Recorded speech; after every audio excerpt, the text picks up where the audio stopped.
What's up, Stevie? It's good to be here. You guys rock already. I'm feeling the energy. I'm feeling the vibes. Amen. All right, so to continue on with, entering in and, really just going there, just kind of like getting right to the heart of it, I want to do this little exercise game thing that my friends do, that my friends and I do, and during it, you're probably going to ask yourself a lot of questions like, why am I here, and what's the purpose of life? It's okay. Don't be afraid. The name of the game is called Name That Dying Animal. Hi, my name is Megan, and I am sick in the head. But it's really easy. I mean, it's pretty much implied in the title. You just make the sound of a dying animal, and then you have to guess it. So, I'm going to need some minions, maybe 4 of you that are confident in your dying animal voice. 1. You right there. Jumping, right there. The person jumping. Come up quickly. Orange shirt. Yeah. Come back. Come up quickly. Come to the sides. Hi. What's your name? Julia. Joey, nice to meet you. Yes. We have one more? Oh, sweet. Here he is. What's your name? Chuck Adams. Nice to meet you. What's your name? Neil. Nice to meet you. Okay, so in order to play this game, hey guys, first round, don't do a lamb or a goat. Don't do a sheep or a goat, okay? What's your name? My name is Daniel. Are you going to be quick for me when you do this? Okay. So in order to kick off this game, I'm going to need all of you when I prompt you, we all say, name that dying animal, kind of like a talk show. Ready? So, on the count of 3, we're going to play 1, 2, 3. Beautiful. Music to my ears. All right, Dan.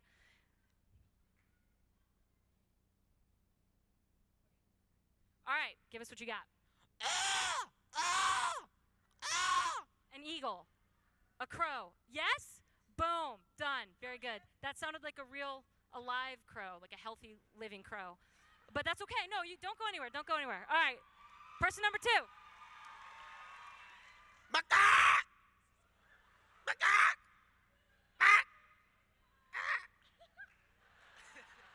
I wanted to keep the mic there to see if you'd keep going, and you did. Chicken? No. Rooster? Yes. Boom. Also, sounds like another healthy rooster. Okay, number 3, dying. We want this animal to be dying.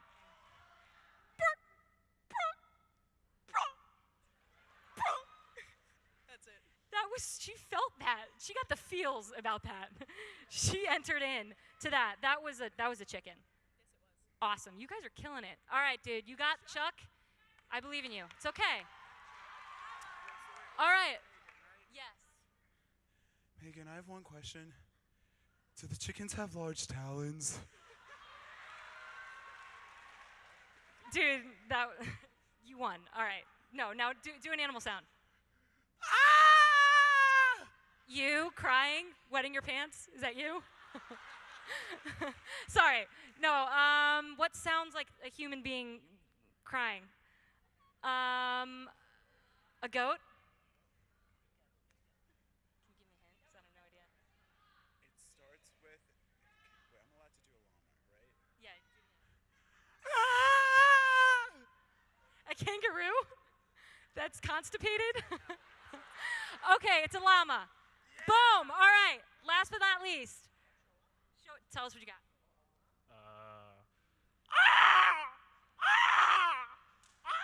You feel that pain. Are you okay? He's holding his side. A crocodile? A honey badger? It starts with an H? A hawk? Help me. What starts with an H? It's a heron? Boom. Okay, very good. Give it up. All right, round 2. Now it's a little contest. Round 2. You all have to... That was great. Unnecessary dance moves. Love it. Dance moves are always necessary. Round 2 is you have to do your best dying sheep. Okay, so to hear, just to get, I know, I love animals. I do. I have nothing against them. They all die. It's fun. That's all. So in order to get just a little taste of what a sheep sounds like, although you all know that, you all went through first grade, let's just show this little clip.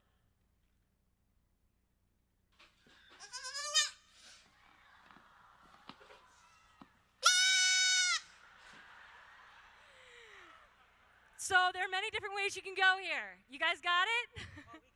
All right, your best dying sheep. And contestant number 1, 1, 2, 3. Sorry, youth ministers, you're all going to be playing this on the bus ride home. I apologize. Okay, contestant number 1. Okay, all right, contestant number 2.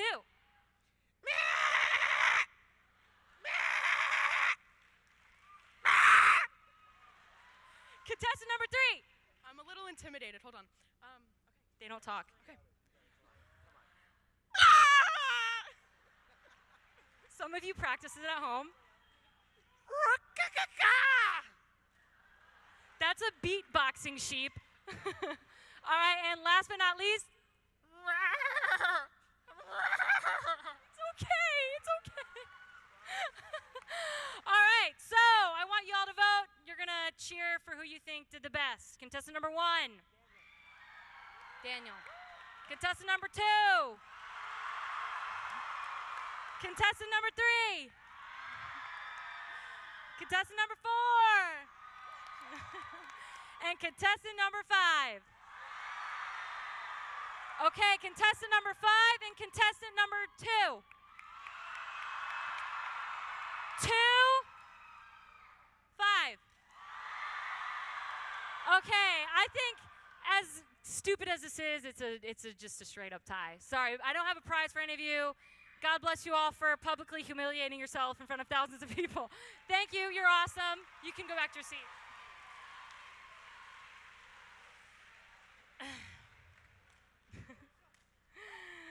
Oh, wow, that is so awesome, so funny. So I want to talk to you a little bit about sheep, okay? Characteristics of a sheep, and not just what sheep might sound like when they're dying, or what human beings might sound like if they're severely hurt. Sheep, first and foremost, they're known to be very stubborn. Has anybody here ever tried moving a sheep before? Okay. I was not expecting a response. Yo, dude, it's Friday night. It's time to tip some sheep. Okay, so if you've tried tipping sheep, pushing over sheep, you realize very quickly that it's like trying to move a friggin' elephant. When I studied in Austria through the Franciscan University Study Abroad program, whoop whoop, we would see sheep grazing the hills all the time. They were everywhere, and a group of my friends tried bringing the sheep into the place where we ate, slept, studied, and it didn't work. It backfired. And they're very hard to move. They're stubborn, and they can also be kind of aggressive and kind of rude when they leave the flock. So when they're apart from the shepherd, when they're apart from the flock, they can become kind of defiant. And coincidentally, actually, last week when I was hiking, I was spying on a fisherman. Okay, so 2 things you know about me. I am sick in the head, and I'm a creeper. And I happened to see this fisherman well, you know what? I'm not going to say I'm not going to say anymore. You can watch for yourself.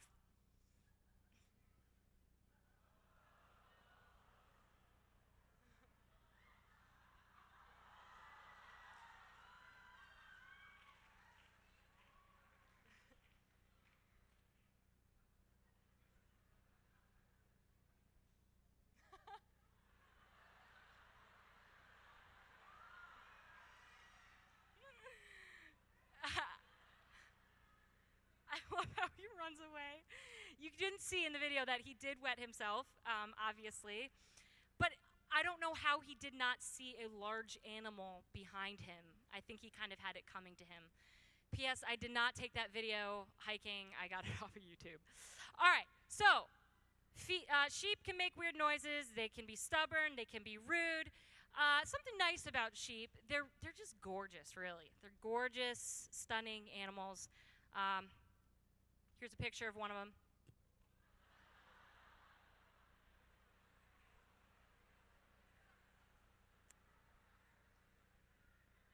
This is like classic neglect.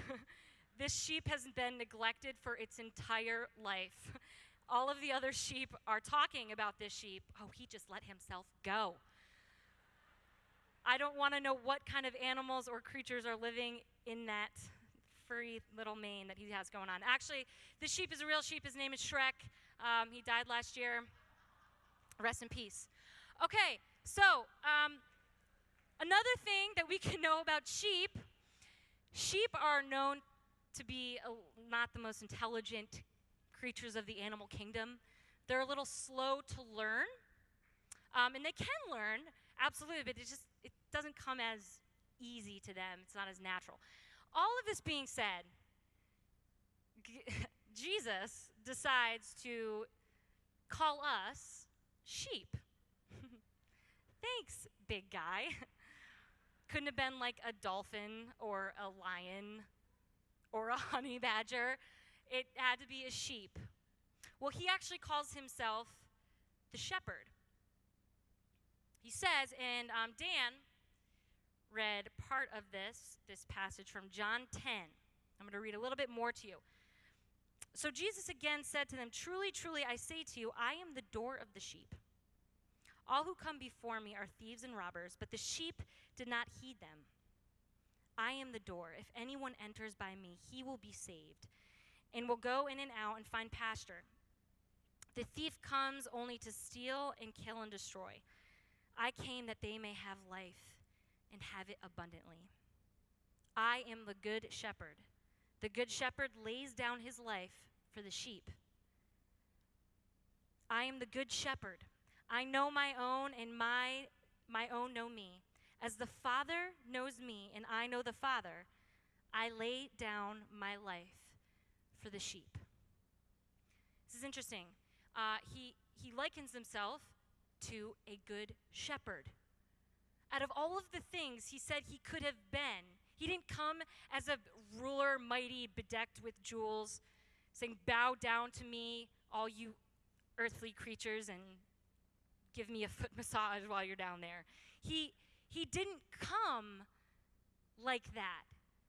He came as a little baby, and he lived with this woman for 30 years. And then he goes out, and he does all these amazing, wonderful deeds, and he's piercing the hearts of people. And they're seeing that there's something good and attractive and holy in this man. There's something that I'm looking for. And he says, "I'm the good shepherd." Well, we talked a little bit about sheep. What do we need to know about a shepherd? Why would you say, out of all the things that you could, that you're a shepherd? Well, shepherds, I know they're not as common today. They still do exist. There were plenty more back in Jesus' time. But like I said, they still do exist. So this is true about shepherds today and in the past.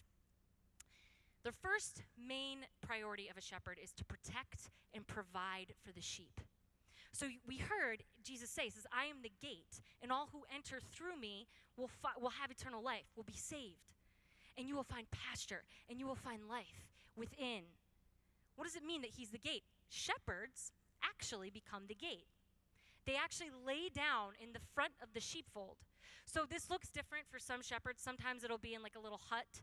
Sometimes it'll be like in like a house, kind of. But the sheep always know the shepherd's there. The sheep will not go to sleep until they know their shepherd has laid down, because they feel secure. They know that if any kind of thief, any kind of robber, any kind of predator were to come, they would be protected by the shepherd. Shepherd protects, he provides, he lives among the sheep. He's humble. He lives with them. The sheep trust their shepherd. Jesus said, they hear my voice and they know my voice, and I know them. As much as I know the Father and the Father knows me, we know each other. We got each other. They trust me. But something I didn't mention about sheep before, they're prone to wander.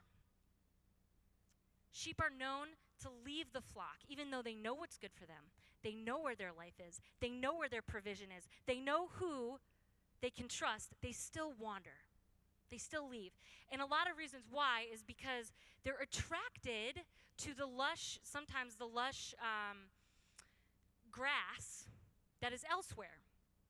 So some sheep will actually jump off of cliffs onto a ledge, a grassy ledge.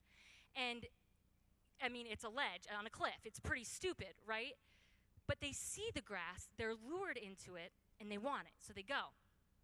The shepherd, when he finds the sheep, get this, you're going to think this is kind of cruel at first.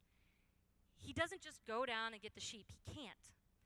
The sheep actually it's so like stubborn that it will fight off, as we've seen, they can fight.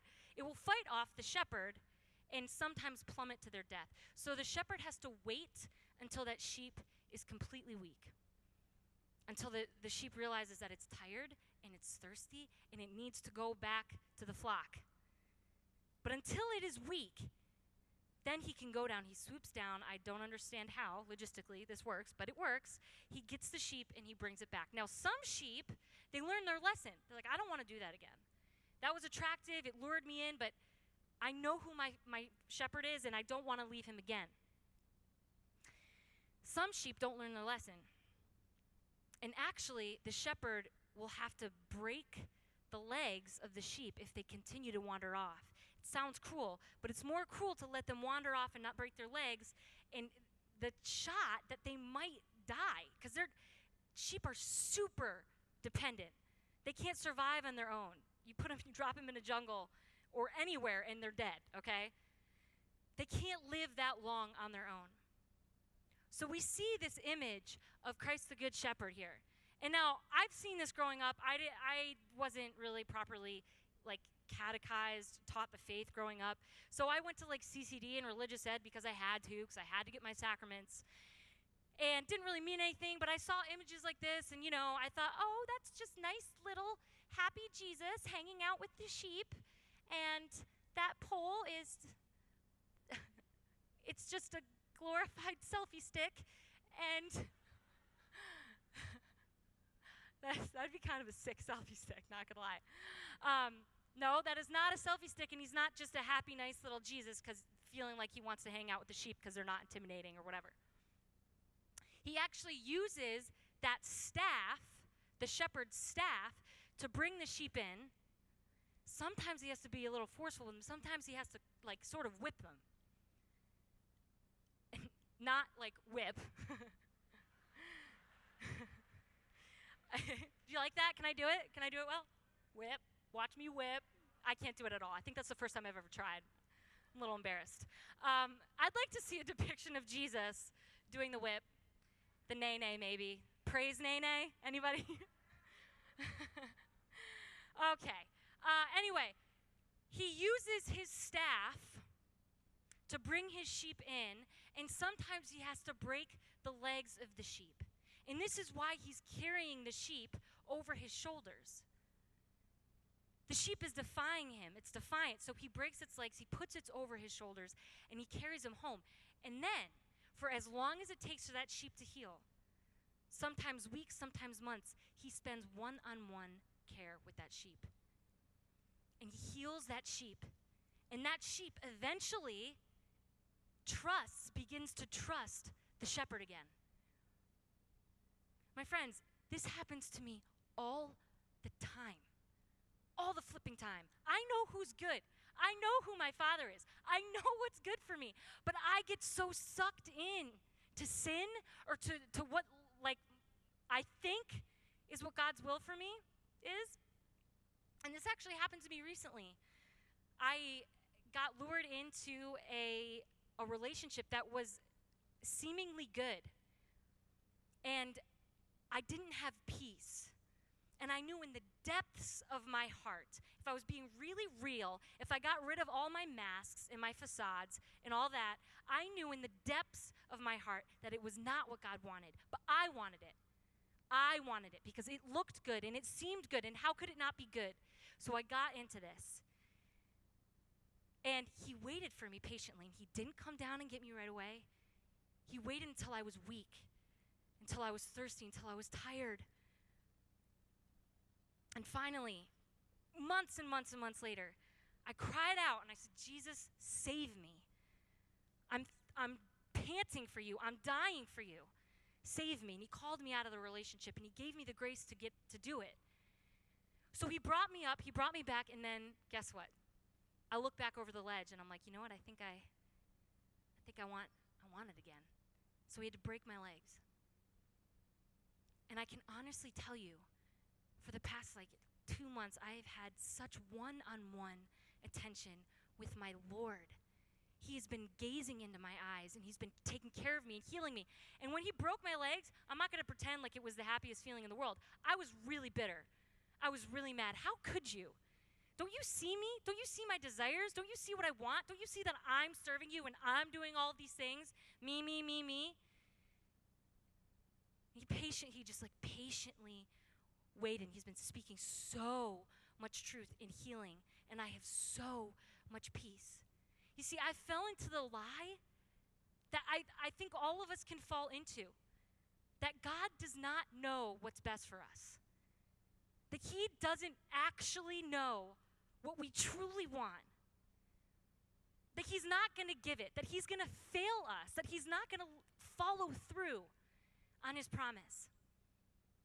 I've even fallen for the lie that he's against me, that he wants to oppress me, that he wants to dominate me, that there's all these restrictions and things I have to do to earn his love. And he says, you think I'm against you? You think that I don't want to love you? Does this look like the body language of someone who's against us, who doesn't want to love us? You think I'm against you? Hit me, snuff me, oppress me, mock me, torture me. I'll take the hit. And then I'll give you life. I'll still give you life. And from the same side that is pierced in my heart will pour forth my blood and my water. And that will be your life and your salvation. I am not the thief, he says. I am not come to take your joy.